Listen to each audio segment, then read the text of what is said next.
1 bulan terakhir, polisi berhasil gagalkan peredaran narkoba dengan barang bukti 220 kg sabu dan 705 butir ekstasi. Polisi juga amankan 7 orang tersangka dalam 2 kasus yang diungkap. Inilah deretan barang bukti narkoba yang diungkap jajaran Ditipit Narkoba Barreskrim Polri. Barang bukti 220 kg sabu dan 705 butir ekstasi ini diamankan dari 2 kasus jaringan narkoba di wilayah Sulawesi Selatan dan Aceh. Ya, selain mengamankan barang bukti, polisi juga mengamankan 7 tersangka dalam 2 kasus ini. Kedua kasus berhasil diungkap dari laporan masyarakat serta pengembangan kasus narkoba lainnya. Polisi masih memburu bandar besar sabu yang mengendalikan transaksi barang haram ini.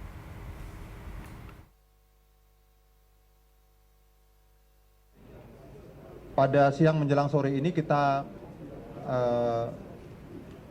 lakukan press conference terhadap 2 kasus yang berhasil diungkap oleh Direktorat Tindak Pidana Narkoba Barreskrim Polri. Yang pertama, TKP-nya adalah di wilayah hukum Polda Sulawesi Selatan. Yang kedua, TKP-nya adalah di wilayah hukum Polda Aceh.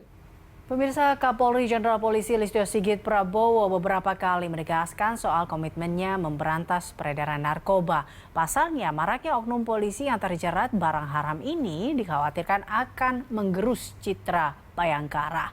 Untuk membahasnya, kita sudah bergabung dengan pengamat ISIS. Ada Pak Bambang Rukminto. Terima kasih Pak Bambang telah bergabung bersama kami. Pak Bambang, kalau Anda melihat soal kasus yang saat ini sedang viral, Pak Bambang, bahwa ada tersangka kasus narkoba yang dilindungi oleh oknum polisi di Sulawesi Selatan. Bagaimana Anda melihatnya? Saya melihat gini, tetap kita praduga tak bersalah ya. Bagaimanapun juga kawan-kawan kepolisian ini sudah bekerja dengan bagus. Tapi kita juga melihat bahwa selama ini banyak juga muncul yang dilihat masyarakat terkait dengan kepolisian ini upaya saling menutupi terkait pelanggaran-pelanggaran yang dilakukan di internal. Gitu. Makanya kalau kemudian ada seseorang bandar narkoba kemudian menyampaikan keluhannya bahwa ada oknum yang membackinginya, ini sebenarnya juga sudah menjadi rahasia umum dan menjadi gosip di masyarakat bahwa banyak anggota kepolisian yang menjadi backing, terutama terkait dengan satuan narkoba ini gitu.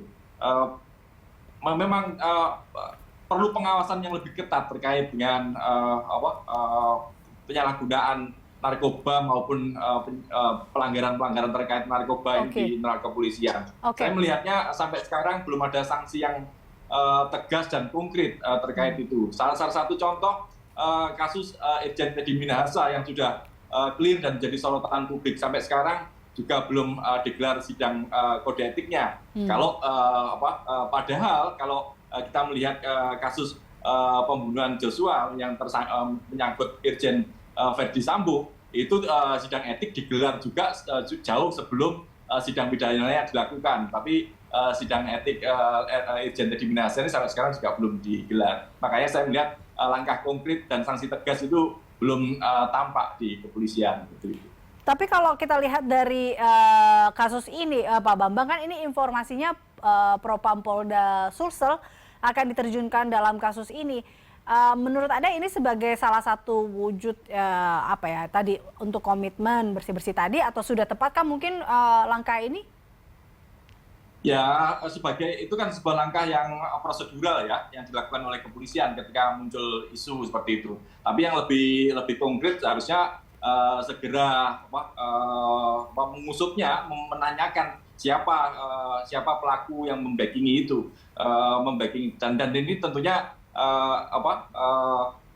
bandar narkoba yang menyampaikan ini salah satu bentuk whistleblower juga kan, juga harus bisa dilindungi. Siapa yang membackingi dia? Kalau tidak ya dia nanti juga akan beralih kembali mengatakan bahwa tidak ada seperti itu karena intimidasi, karena tekanan-tekanan dari kepolisian seperti itu, dan itu seringkali terjadi seperti itu.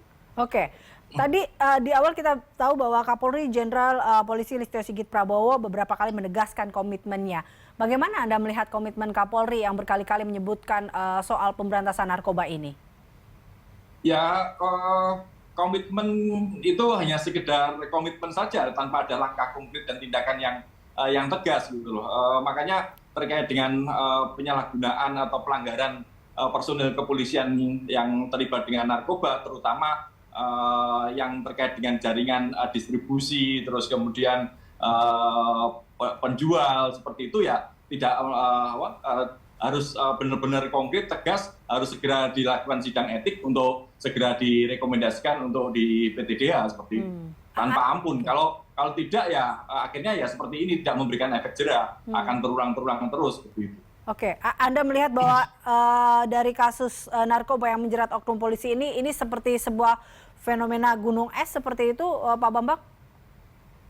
Ya, ya fenomena gunung es ya seringkali muncul dan akarnya tidak pernah tersentuh gitu loh. Karena terkait dengan pelanggaran narkoba ini kan seringkali hanya mengeser oknum-oknum di level bawah saja ya. Padahal di kepolisian ada peraturan Kapolri terkait pengawasan melekat, yang artinya atasan dari oknum tersebut itu juga harus diberikan sanksi sebagai pertanggungjawaban terkait dengan pengawasan anak buahnya seperti itu. Baik Pak Bambang, terima kasih tentunya telah bergabung bersama kami. Pemirsa, demikian Bambang Rukminto, pengamat kepolisian dari ISES.